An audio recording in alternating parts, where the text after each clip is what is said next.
comment se passe justement la journée de confinement d'un sénateur, si c'est pas indiscret? Alors, vous savez, elle ressemble vraiment à la journée type d'un sénateur habituellement. Ce qui change, c'est nos allers-retours à Paris qui n'existent plus. Et par la magie de la technologie, on en a une preuve ce matin, on peut travailler avec nos collègues de toute la France et continuer notre travail parlementaire. Donc, depuis une quinzaine de jours, le Sénat a repris complètement ses activités traditionnelles avec réunions de commission, réunions de groupe. Donc, une journée, la semaine assez classique finalement. Alors, vous vous réveillez tôt le matin, j'imagine. Ensuite, vous avez réunion, préparation de la réunion avec vos collègues. C'est ça, on a un agenda qui est complètement classique par rapport à ce qu'on peut vivre. On n'a pas, par contre, de rendez-vous physiques. Hein. On n'a plus Bien toute sûr. cette activité de terrain local. On n'a plus de rendez-vous au bureau. Et puis, on a aussi, puisque je suis père de famille, nos enfants qui sont avec nous et dont il faut s'occuper puisqu'ils ont quand même une charge de travail qui est donnée par leurs enseignants que je salue, qui est importante. Sacré boulot, ouais. Ils ont quel Ouais. âge, vos enfants, monsieur le sénateur? Alors, C'est ma pas fille aînée a 11 ans, elle est en sixième. ouais. Mon cadet a 9 ans, il est en CM1. Et la troisième est en grande section de maternelle. Ouais, c'est du boulot quand même, hein. Ouais, oui. Et vous êtes Je vous dis, installé à hein, Marne, vraiment, hein. On va pas vous donner vraiment, votre adresse, mais vous êtes à Marne, on est bien d'accord. absolument, un grand coup de chapeau aux enseignants parce qu'ils ont dû réinventer la classe à distance et c'est vraiment très Ouais, c'est remarquable pas ce qu'ils font. facile. Ouais. Non, c'est pas facile pour eux, c'est pas facile pour les parents non plus, mais il faut s'adapter et c'est quelque chose d'important. Et vous avez quand même des contacts avec les enseignants? Comment ça se passe? Parce que moi, mes enfants sont grands, hein, je suis plus vieux que vous, hein, monsieur le sénateur. Comment ça se passe? Vous avez des contacts avec les enseignants ou comment pour, Ah bah pour alors, le suivi des devoirs? ils ont mis en place une plateforme. Alors, au collège, il y a une plateforme qui est en place depuis très longtemps qui s'appelle Pronote. Pour ce qui est de l'école primaire, c'était pas le cas. Donc, il y a une plateforme numérique avec un cahier de texte, avec les devoirs qui sont donnés, et puis la possibilité d'échanger avec des identifiants particuliers entre les parents et l'enseignante, ce qui est vraiment quelque chose de nouveau. Ouais, et l'enseignante ou l'enseignant fait ça de sa maison également, quoi, en Ah oui, confinement, oui, quoi. absolument. Ça doit faire du sacré travail parce que il faut se mettre comme les élèves, hein, et comme vous d'ailleurs, comme tout le monde, des comment dire, des garde-fous. Faut arriver à se lever le matin, faut travailler, faut remettre les repas là où ils sont. C'est pas évident quand on est à la maison, les garde-fous et puis les repères sautent des fois, hein. Bah, ça met en cause beaucoup de choses dans le fonctionnement de la famille, dans le fonctionnement de la classe aussi pour l'enseignant.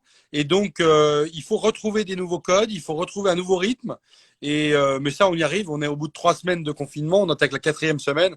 Donc, je pense que c'est des choses que les familles mettent en place Bien sûr. et ça demande une discipline. Alors nous sommes avec Monsieur Loïc Hervé, le sénateur de Haute-Savoie, hein. Monsieur Hervé, alors qu'est-ce que vous en pensez pour le confinement? Ça peut durer, vous n'êtes pas voyant évidemment, et je le pose à chaque interlocuteur. On est parti pour combien de temps selon vous?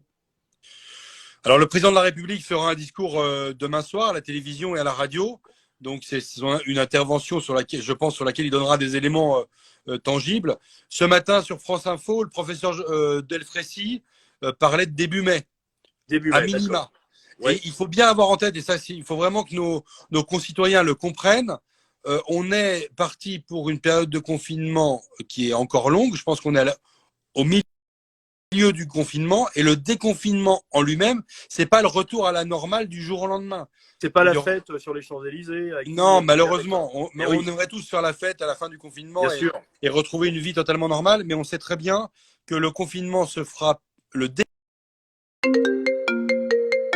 déconfinement, pardon, se fera par génération, par territoire et par activité économique, et que ce déconfinement, il se fera aussi avec des tests. J'espère le plus massif possible, notamment des tests sérologiques, c'est-à-dire des tests sanguins Bien qui sûr. permettront de tester les gens. Et Et de en voir fait, les anticorps, s'ils ont eu, si, oui, l'objectif, c'est de savoir si des Français sont porteurs d'anticorps. Ça veut dire qu'ils ont été finalement en contact avec le virus. oui, tout à fait. S'ils ont des symptômes ou s'ils n'en ont plus, ou s'ils sont séronégatifs. Et on sait qu'une très grande majorité de la population sera séronégative parce que le confinement aura produit ses Porter effets. Donc, oui, il oui. faudra être très attentif à des symptômes nouveaux et avoir des protocoles médicaux pour se protéger. Très bien. Donc vous ne voyez pas ça avant début mai ou mi-mai, quoi, hein, Non, si on est raisonnable, et qu'on se ment pas, on imagine que ce confinement strict tel qu'on le connaît aujourd'hui continuera encore pendant 3 ou 4 semaines. Alors, monsieur le sénateur, on va parler un petit peu de vous, c'est important, et de la Haute-Savoie, évidemment. Donc, vous vous occupez évidemment des adoptions ou de l'adoption des lois au Sénat. Oui. Alors, il y a encore des lois promulguées en cette période où la France est un petit peu à l'arrêt.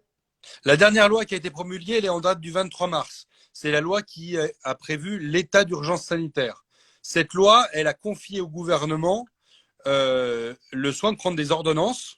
C'est-à-dire qu'actuellement, à l'instant où on parle, dans un certain nombre de domaines, c'est bien le gouvernement qui légifère, qui fait la loi.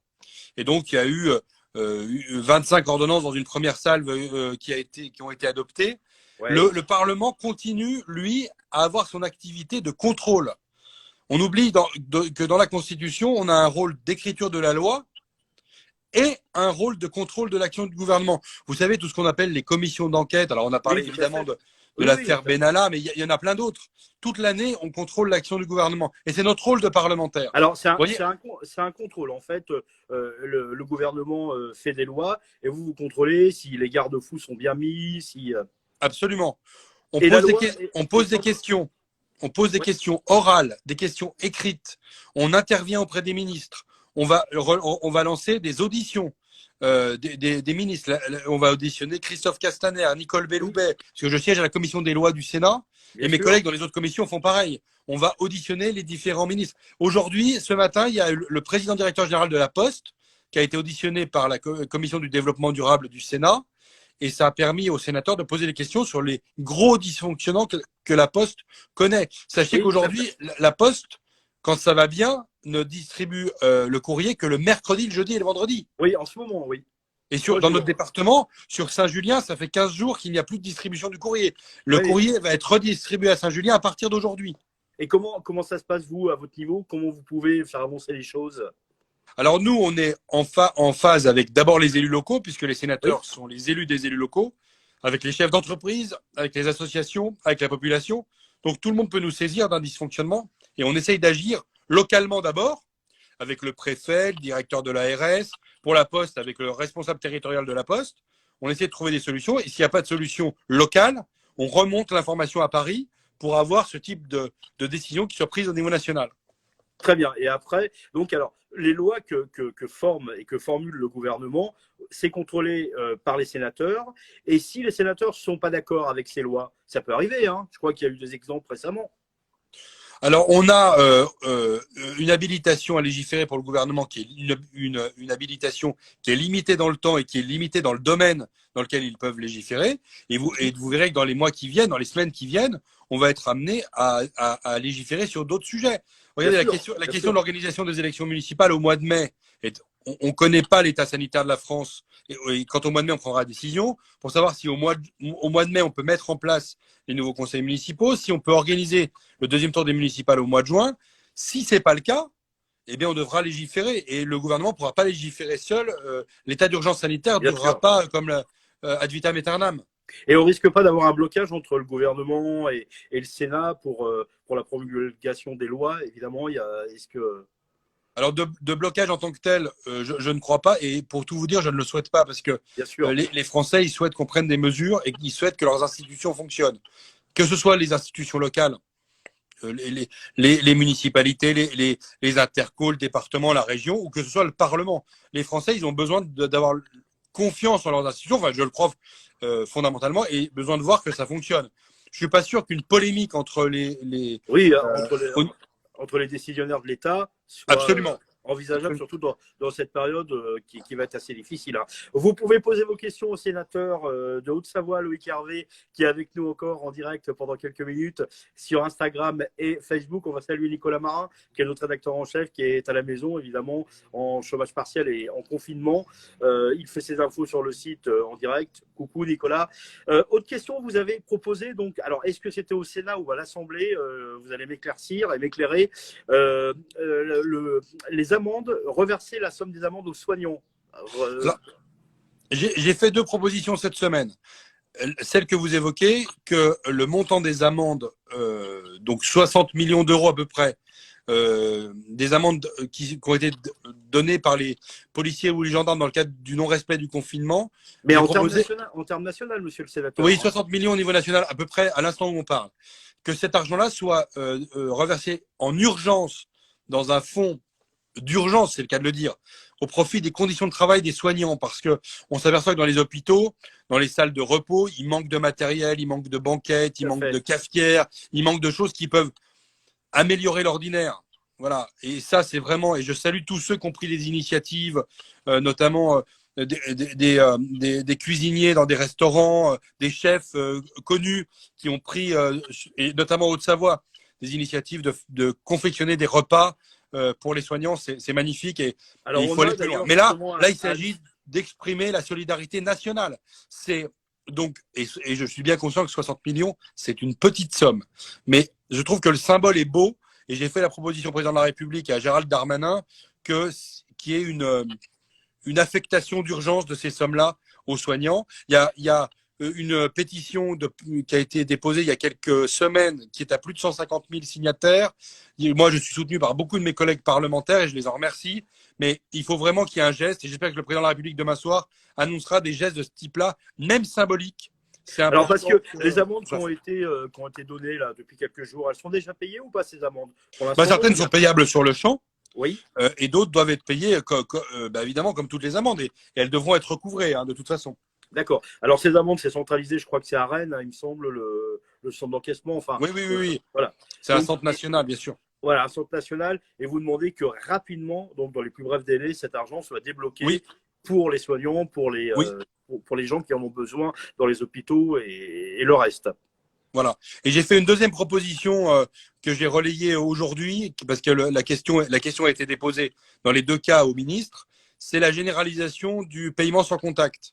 Oui. Beaucoup de gens et beaucoup de commerçants me disent qu'ils souhaiteraient payer avec leur carte bancaire avec le paiement sans contact, sauf que c'est un paiement sans contact qui coûte de l'argent pour les commerçants. Oui, et je trouve que dans le cadre de la crise, on devrait exonérer les commerçants de ces 2,5% de commission.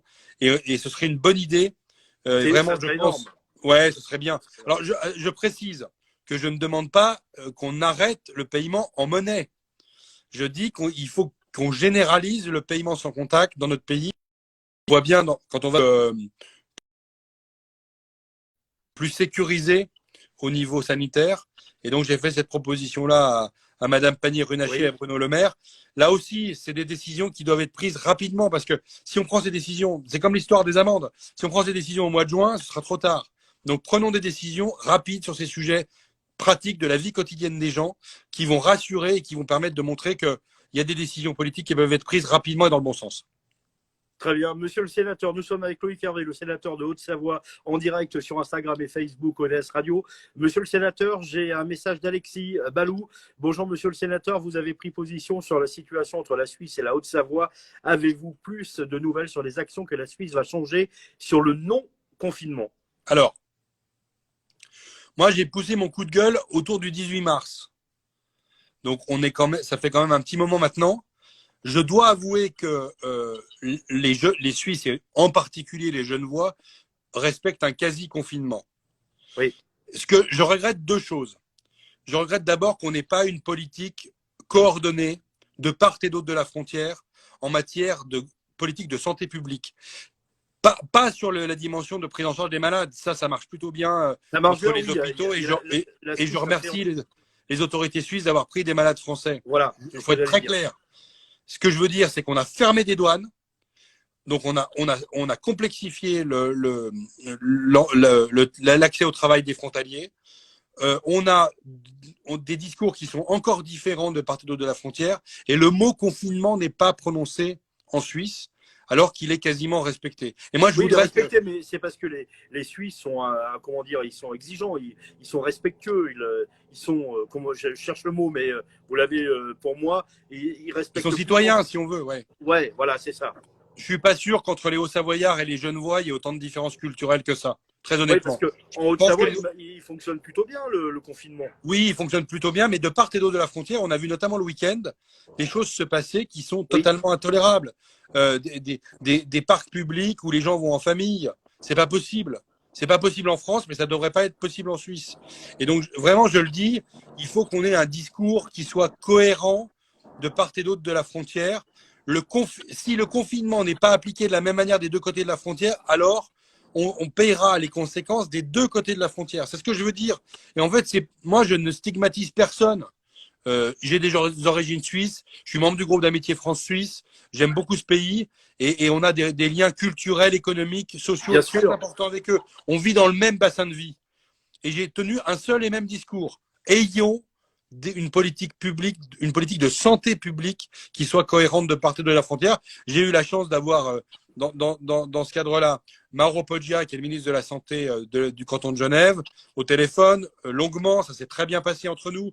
J'ai eu l'ambassadeur de France à Berne, pour qu'on trouve des solutions, là aussi, qui permettent vraiment qu'on rassure nos populations. Qu'est-ce que vous feriez, excusez-moi de vous couper, monsieur le sénateur, qu'est-ce que vous feriez en premier lieu pour aplanir la situation entre la Suisse et la France? Faire quelque chose de groupé, qu'est-ce que vous feriez en premier? On va partir pour 3 à 4 semaines à nouveau de confinement strict en France. Oui. Toutes les mesures qui permettront de rapprocher nos politiques de santé publique du côté français, dans le département de l'Ain, comme dans le département de la Haute-Savoie, et dans le canton de Genève, et plus largement dans la Suisse romande, sont des bonnes initiatives. Il faut éviter que les Suisses aillent passer le week-end au chalet. Il faut éviter que les Suisses aillent le week-end de Pâques, comme les Français d'ailleurs, Oui, je le dis, aillent se promener en montagne, aillent se promener trop loin de chez eux. Le confinement, il doit être le plus strict possible. Je discutais avec quelqu'un tout à l'heure qui me disait, mais moi, ma fille, je lui ai interdit d'aller discuter avec ses copines le soir parce que les 10 minutes qu'elle va passer au pied de l'immeuble tout à fait anéantissent tout le confinement qui a du sens toute la journée et surtout anéantit le confinement avec les autres. On n'est pas responsable que de nous-mêmes, on est responsable de la santé des autres. Monsieur le sénateur, ce qui s'est passé dimanche dans les parcs un peu partout en France et en Suisse, on va le sentir quand dans les hôpitaux, au moins dans une semaine, quoi. Ça va être. C'est ça, on a un délai. La sanction va tomber. On a ce délai d'incubation. Martin Hirsch à Paris, donc le président de l'assistance publique des hôpitaux de Paris, a poussé un cri d'alarme. Alors, on n'est pas à Paris, on est en Haute-Savoie. Et en Haute-Savoie, je le redis, les Hauts-Savoyards respectent dans leur immense majorité très bien le confinement et bravo, chapeau à tous. Ils sont très citoyens, les Hauts-Savoyards en général. Bien sûr, mais la Savoie aussi, hein. Mais parce que les deux Savoies. Hein. Oui, c'est vrai. Mais les comportements de quelques pourcents peuvent vraiment rendre difficile et vous verrez, le préfet dans les jours qui viennent va être amené à annoncer des mesures. Un peu, ouais. Ben oui, mais voilà. Et en fait, encore une fois, normal parce que déjà qu'on a un pays en récession, si en plus on respecte pas cela, ça risque d'être compliqué au mois de juin, juillet, quoi. C'est vrai. Mais les mesures que le préfet va être amené à prendre, c'est en raison de comportements qui ne sont pas responsables et qui vont encore affecter le secteur économique parce qu'on va devoir renforcer les interdictions. Et franchement, je pense que le monde économique s'en passerait.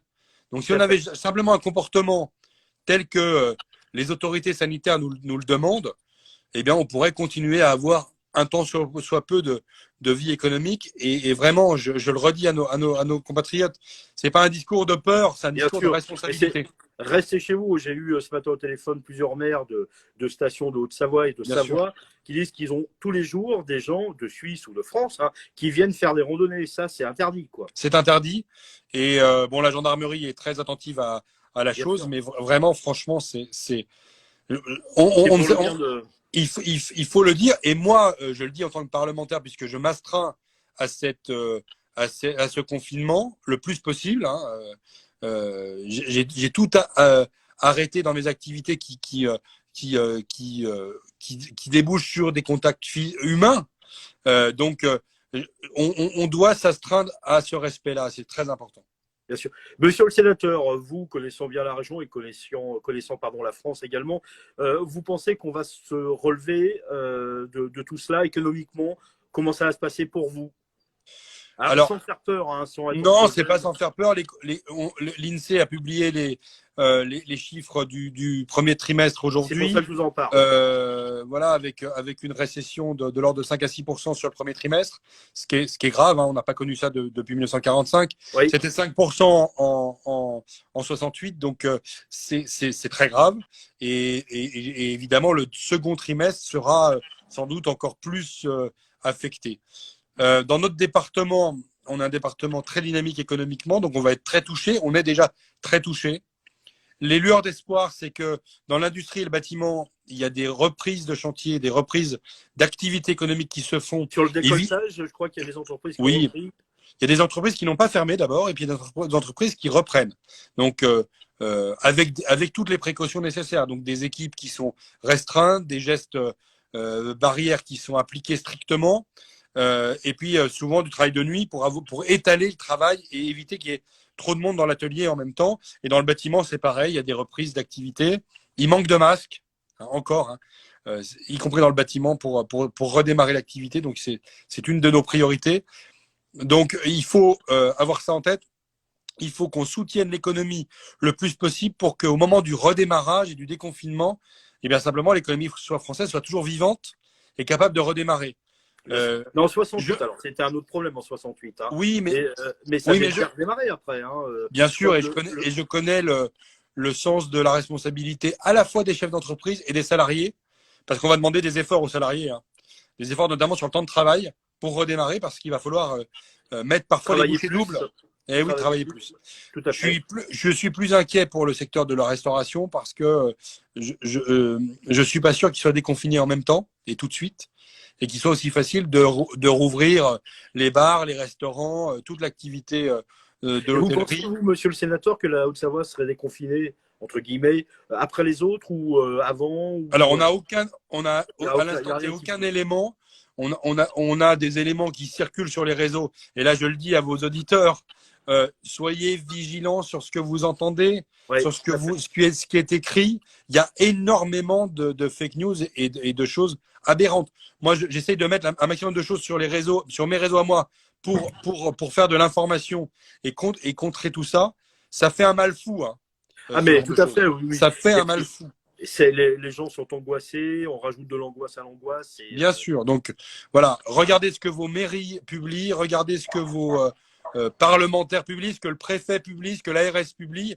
Je suis pas en train de vous dire qu'il faut avoir la Pravda et l'ORTF qui vous informe et qui vous informe. Il y a des choses, voilà. Mais faites attention, et merci aux médias d'ailleurs de le faire, parce que vous le faites, je sais, vous le faites aussi, pour éviter que se diffusent des choses qui sont totalement fausses.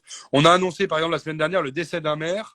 Vous imaginez ce que ça a pu représenter comme c'est un maire qui est hospitalisé.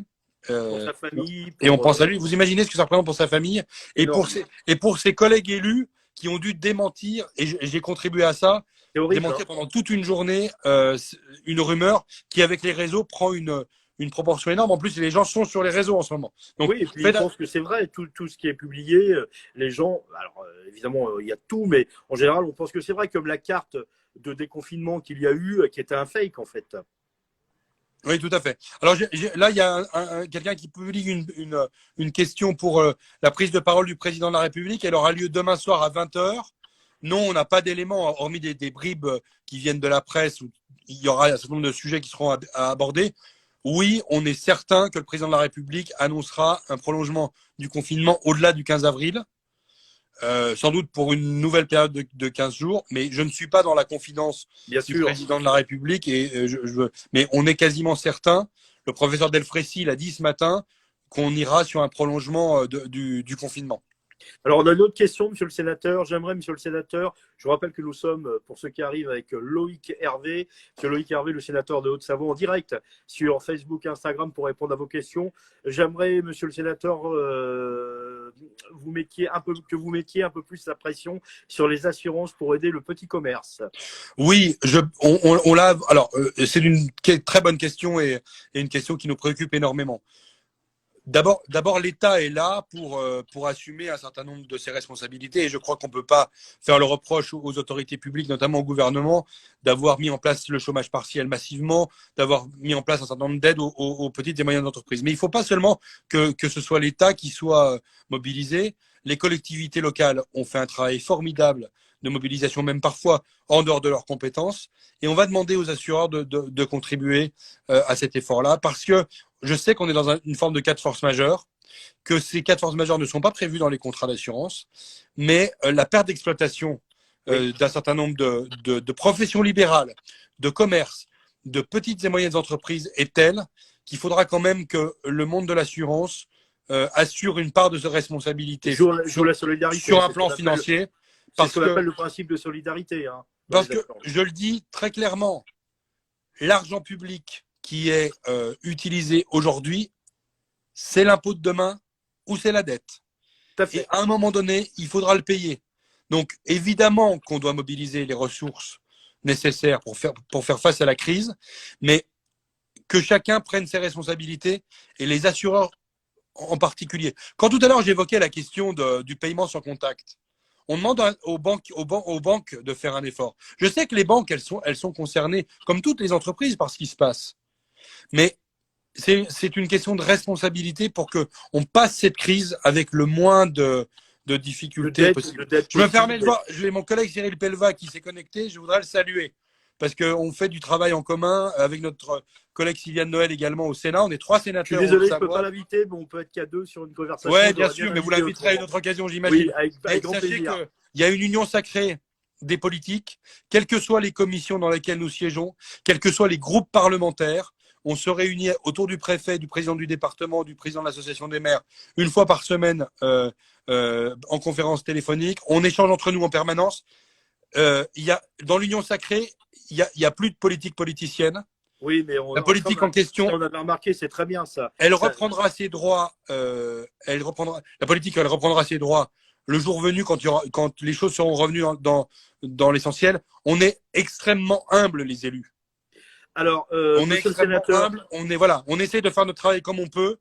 J'ai pris la défense hier des élus locaux qui font un travail énorme. Je demande à nos concitoyens d'être compréhensifs parce que c'est évident que toutes les décisions ne sont pas toujours comprises, notamment celles qui seront annoncées demain soir par le président de la République. Mais il y a une union sacrée et franchement, le temps des polémiques n'est pas le temps de la crise. Monsieur le sénateur, une dernière question et puis on va vous libérer. Savez-vous si le port du masque va être obligatoire à Annecy? C'est Franck qui nous pose la question. Alors demain, on aura le maire d'Annecy en direct à partir de 11h, Jean-Luc Rigaud, mais est-ce que vous pouvez y répondre peut-être? Non, je pense que c'est à Jean-Luc Rigaud de répondre à cette question. Évidemment, le port du masque obligatoire tel qu'il peut exister en Autriche suppose que chaque Français dispose d'un masque. Aujourd'hui, vous savez qu'il y a toujours une tension sur les soignants, qu'il y a une tension sur l'activité économique. Je parlais du BTP et qu'il faut vraiment qu'on ait une priorisation de l'accès au masque. Il y a beaucoup de maires qui ont pris des initiatives. J'ai vu le maire de Cluse qui a pris des initiatives hier, notamment de création de masques et de mobilisation. Il y a des collectivités, le conseil départemental de la Mayenne qui va distribuer des masques. Pour qu'il y ait une mesure de ce type-là, il faut qu'il y ait que les gens disposent de masques. En tout cas, les mesures qui ont été encouragées par le directeur général de la santé sont des mesures de protection des voies respiratoires. Bien sûr. Donc, avec un foulard, avec quelque chose dans un premier temps. C'est une première barrière.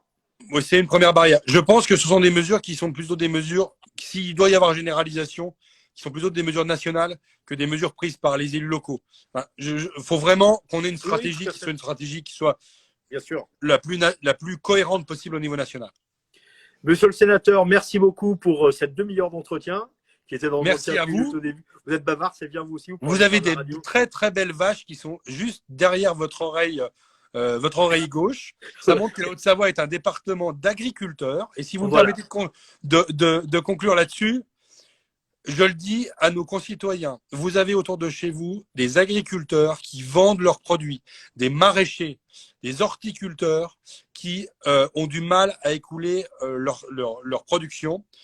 La grande distribution fait des efforts énormes, mais vous pouvez trouver sur des applications de la région ou du Conseil Savoie-Mont-Blanc des capacités de trouver des gens qui peuvent vous vendre toute leur production. Allez les voir, allez consommer local. Je ne peux que vous encourager à le faire. Alors, faites une belle liste bien complète et remplissez bien le coffre parce qu'il ne s'agit pas d'aller acheter votre litre de lait et vos œufs et vos productions maraîchères tous les jours. Mais honnêtement, c'est très important de redécouvrir formidable richesse qu'il y a autour de vous, que la vie habituelle ne nous permettait pas de faire. Et voilà, les vaches qui sont derrière vous me permettent de penser à ça. La Haute-Savoie est un département. Et pourtant, on est pratiquement en centre-ville. Hein. Vous voyez, c'est ça l'avantage de la Haute-Savoie. C'est la beauté de notre département. Et puis voilà, exactement. Le paysage bucolique qui est derrière vous n'est pas qu'un paysage bucolique, c'est un paysage économique, une agriculture vivrière. Et, il faut la faire vivre. Et il faut la faire vivre en donnant un grand coup de chapeau à nos agriculteurs, de permettre qu'on ait cette solidarité économique avec eux. Merci, monsieur le sénateur Loïc Hervé, le sénateur de Haute-Savoie. C'est très gentil de nous avoir accordé un petit peu de votre temps. On se reparlera d'ici quelques jours, si vous voulez. Entendu. Bien. À votre disposition. À bientôt. Merci, monsieur le sénateur. Au revoir. C'était évidemment Loïc Hervé, le sénateur de Haute-Savoie, qui reviendra dans quelques jours. C'est terminé pour le live d'aujourd'hui. Nous sommes le mercredi 8 avril. Demain, comme je vous l'ai dit, je recevrai Jean-Luc Rigaud à 11h, le maire d'Annecy.